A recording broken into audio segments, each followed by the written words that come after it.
ప్రభునందు ప్రేమైన వాళ్ళారా, ప్రభు యేసుక్రీస్తు నామములో మీ అందరికీ శుభాభివందనములు.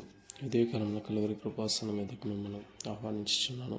లేవియా కాండము 1వ అధ్యాయము 4వ వచనంలో, అతడు దహన బలిగా అర్పించే పశువు తల మీద తన చెయ్యి నుంచవలను, అతని నిమిత్తం ప్రాయశ్చిత్తం కలిగినట్లు అది అతని పక్షముగా అంగీకరింపబడను.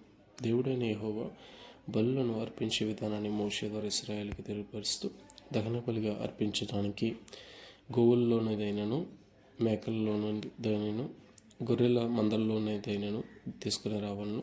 పక్షులు అయితే తెల్ల గోవుల్లో నుండి, పావురపు పిల్లల్లో నుండి దాన్ని తీసుకుని వచ్చి దానిని బలి అర్పించి, దహన బలి మీద ఆ ఆంత్రములను, దాని అవయవములను, దాని తలను, కాళ్లను అన్నీ కూడా యాజకులైన అహరోను కుమారులు పేర్చి దేవునికి బలిగా అర్పించినప్పుడు ఏ వ్యక్తి అయితే అర్పిస్తున్నాడో ఆ వ్యక్తి పక్షంగా బలి అంగీకరించబడుతుంది. అయితే మనందరి పక్షంగా మన ప్రభు అయిన యేసయ్య ఒకే ఒక బలిగా ఆయన అర్పింపబడ్డాడు కాబట్టి ఆ బలియాగమును, ఆ శిలువ మరణ పునరుద్ధానం మనం జ్ఞాపకం చేసుకుని ఆయన సన్నిధిలో ఆయన ఎడల భయభక్తులు కలిగి ఆయన కృప కొరకు కనిపెట్టుకుంటూ ముందుకు సాగిపోదాం.